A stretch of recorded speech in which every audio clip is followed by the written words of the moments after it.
धरती के समुद्र का ज्यादातर पार्ट साइंटिस्ट एक्सप्लोर नहीं कर पाए हैं, बट क्या आपके मन में आया है कि अगर एक्सप्लोर किया जाए और पूरे धरती के सबसे डीपेस्ट ओशन के पार्ट पे जाया जाए जिसका नाम है मारियानास ट्रेंच, तो वहाँ पे क्या दिखेगा? तो एक्चुअल में कुछ साइंटिस्ट एक्सप्लोर किए हैं एंड उसी का मिस्टीरियस डेटा आज मैं आपको शेयर करने वाला हूँ। आप इमेजिन करो आप अमेरिका में हो और आप चल पड़े दुनिया के सबसे डीपेस्ट पॉइंट की ओर। तो थोड़ी दूर अंदर जाओगे तब आपको एक यूनिक सा ऑक्टोपस दिखेगा जिसको डम्बो ऑक्टोपस कहते हैं। 9,800 मीटर अंदर जाने पे ये दिखता है मारियानास ट्रेंच में। और ये ऐसे क्रीचर्स होते हैं ये जो मछलियों को खाते हैं उसको एक बार में ही निगल जाते हैं अपने पेट में। फिर आपको मिलेगा कॉम्ब जेली, और जो ये कॉम्ब जेली है ये वर्ल्ड के सबसे अमेजिंग क्रीचर्स में से एक है, क्योंकि समुद्र के अंदर के गहराई में अंधेरे में ये बिल्कुल लाइट की तरह चमकते हैं। और आप जो ऐसे कॉन्सेप्ट वीडियोस देखते हो ना इंटरनेट पे कि अंदर में जेली फिश से लाइट निकल रहा है, वो ज्यादातर इसी इलाके में पाए जाते हैं। और एक बात मैंने आपको एक बार बताया था कि ऐसे कई फिशेस हैं डीप समुद्र में जो कि कभी सोते नहीं। नॉर्मल फिशेस सोते हैं, बट मारियानास ट्रेंच या फिर समुद्र के गहराई वाले पार्ट पे ऐसे कई फिशेस के स्पीसीज का होने का संभावना है जो कि कभी नहीं सोते। और भी कई अजीब अजीब क्रीचर्स आपको देखने मिलेंगे, जैसे black C devil.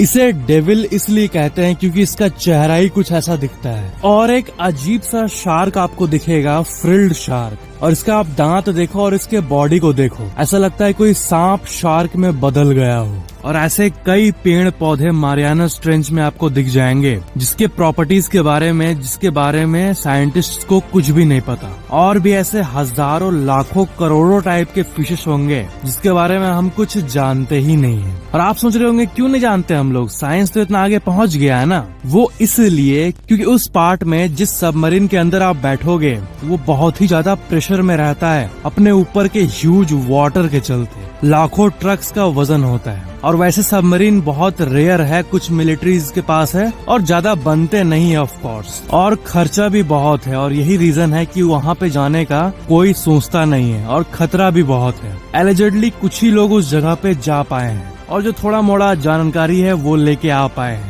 But exploration तो होना चाहिए, इजंट इट?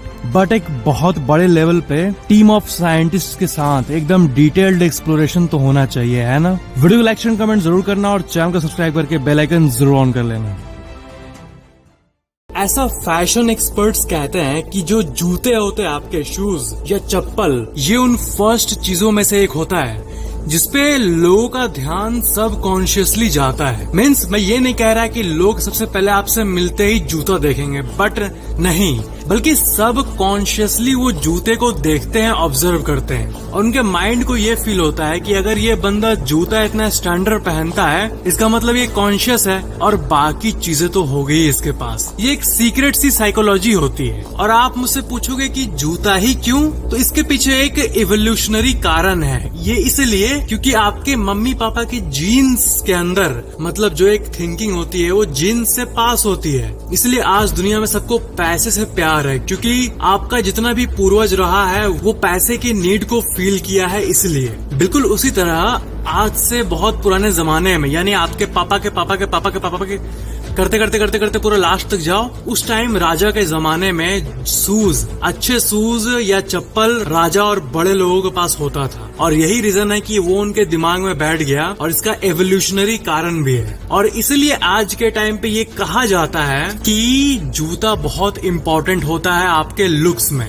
सबसे ज्यादा इम्पोर्टेंट। कई लोग तो ये मानते हैं, बट ये सिर्फ एक कहा जाने वाला बात नहीं है, बल्कि इसके पीछे एक लॉजिक भी है। एंड ये था वो लॉजिक। इसलिए अच्छे जूते इम्पोर्टेंट है बाकी अच्छे वियरिंग के साथ, अगर इम्प्रेशन की बात करें तो।